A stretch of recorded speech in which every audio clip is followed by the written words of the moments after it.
जय श्री कृष्ण दोस्तों आज के सत्संग की गहराई में उतरने से पहले आइए हम आज अपने आप से कुछ ऐसे प्रश्न पूछें जिनका उत्तर हमें अपनी अंतरात्मा को देना होगा। क्या प्रश्न है कि क्या हम अपनी आंखों के मालिक हैं या आंखें हमारी मालिक हैं? जो वो देखती हैं हम भी वही देखने लगते हैं। क्या हमारी जुबान पर हमारा अधिकार है या यह बिना सोचे समझे कुछ भी बोलकर हमें बार बार पछतावे की आग में झोंक देती है? क्या हम अपने मन को 1 मिनट के लिए भी शांत कर सकते हैं या हमारा मन एक पागल हाथी की तरह हमें विचारों की कटीली झाड़ियों में लहूलुहान कर रहा है? दोस्तों, यदि हम अपने ही शरीर के द्वारपाल नहीं बन पा रहे तो हम शरीर के राजा होने का दावा कैसे कर सकते हैं? हम स्वतंत्र नहीं हैं, हम एक मानसिक दास हैं। श्रीमद् भागवत के प्रथम स्कंध में माता पृथ्वी ने धर्म से भगवान के उन दिव्य गुणों का वर्णन किया है जो कलयुग के प्रभाव से लुप्त हो रहे हैं। आर्जवम यानी सरलता के बाद माता पृथ्वी जिस महान गुण की चर्चा करती हैं वह है शम और दम। अक्सर लोग इन्हें एक ही समझ लेते हैं, लेकिन ये एक नहीं बल्कि साधना के 2 अलग अलग सोपान हैं।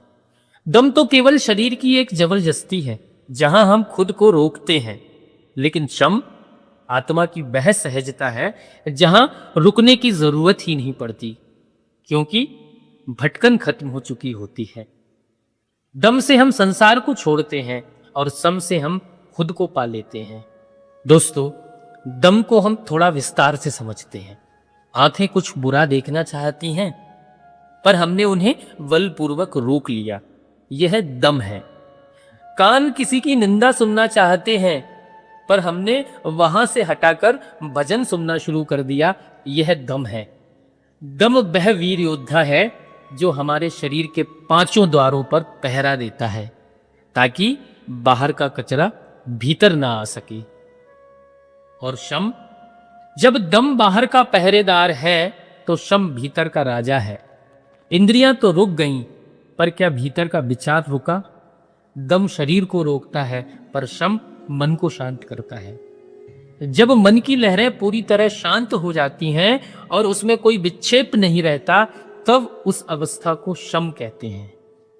इसका अर्थ यह हुआ कि यदि हमने हाथ रोक लिए पर मन में बदला लेने की आग जल रही है तो हमारे पास दम तो है पर शम नहीं है। सम के बिना दम केवल एक मजबूरी है, लेकिन शम के साथ दम एक महाशक्ति बन जाता है। दोस्तों, अब समझते हैं कि दम का प्रयोग कैसे होता है। सबसे पहले आती हैं हम जो देखते हैं यानी हमारी आंखें। हमारी आंखें आज डिजिटल स्वर्ण मृग की गुलाम है। भगवान को हर चेहरे में इसलिए देखना है ताकि हमारी आंखों में दिव्य अंजन लग जाए और वासना की जगह उपासना जन्म लेने लगे। दूसरा आता है जीव, रसना, स्वाद और शब्दों का घातक जाल। दम का अर्थ है वाणी का संयम। हमें भगवान को हर शब्द में इसलिए देखना है ताकि हमारी जुबान से निंदा नहीं, केवल प्रसाद निकले।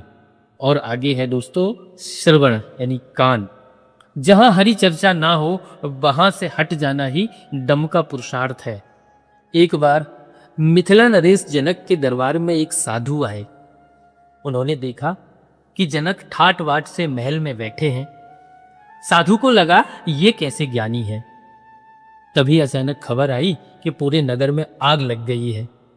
साधु अपनी लंगोटी बचाने के लिए भागा, पर राजा जनक अपनी सभा में स्थिर बैठे रहे। नगर जला, फिर महल की ओर आग बढ़ी, पर जनक विचलित नहीं हुए। इसे कहते हैं शम। बाहर युद्ध हो या आग, जिसके भीतर का मन परमात्मा के चरणों में स्थिर हो गया उसे कोई हिला नहीं सकता। जनक ने अपने मन को इसलिए शांत किया ताकि वे हर परिस्थिति में विदेही रहकर भगवान को देख सकें। और दोस्तों, संतों ने इस मानसिक विजय को ही मनुष्य जीवन की सार्थकता माना है। यदि इंद्रियों को दम का अंकुश ना दिया जाए तो वे साक्षात नरक का मार्ग है। और संतों ने शम पर क्या कहा है कि मन के हारे हार है, मन के जीते जीत, कहे कबीर हरि पाइये मन ही की प्रतीत।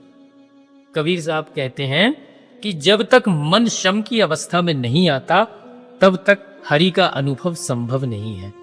सारी लड़ाई मन के भीतर है। अब दोस्तों, करना क्या है? इन गुणों को हम अपने जीवन में कैसे ला सकते हैं? इसके लिए हमें अभ्यास करना होगा। सबसे पहले कम से कम दिन में 1 घंटा मौन रहने का अभ्यास करना है। जब वाणी रुकती है तो भीतर की ऊर्जा शम की झील बनाने लगती है। दोस्तों, रोज कुछ समय भगवान के विग्रह को निहारें। भगवान को इसलिए देखना है ताकि आंखों की स्मृति से संसार का कचरा मिट जाए। विचारों को बादलों की तरह गुजरते हुए देखें, उनसे जुड़े नहीं। यह शम की परम पूंजी है। दोस्तों, गए थे हरि भजन को ओटन लगे कपास, यह कहावत हम सब पर लागू होती है। जब हम अपनी दिव्य इंद्रियों को संसार के कूड़े करकट में खर्च करते हैं, माता पृथ्वी ने जिस शम और दम की बात की है वही हमारे जीवन का असली श्रृंगार है। क्या हम आज इस सत्संग के बाद भी गुलाम बनकर जिएंगे? क्या हम अपनी इंद्रियों को फिर से वही छूट देंगे कि वे हमें भटकाए? नहीं, आज संकल्प लें। हमारी आंखें केवल हमारे नारायण को देखेंगी, हमारी जुबान केवल सत्य कहेगी और हमारा मन उस परम शांति यानी शम में डूबेगा जहां स्वयं ईश्वर निवास करते हैं। कपास ओटना अब बंद करें और अपनी आत्मा के प्रकाश को पहचानें। अपनी लगाम थामें और अपने जीवन के रथ को परमात्मा की ओर मोड़ दें।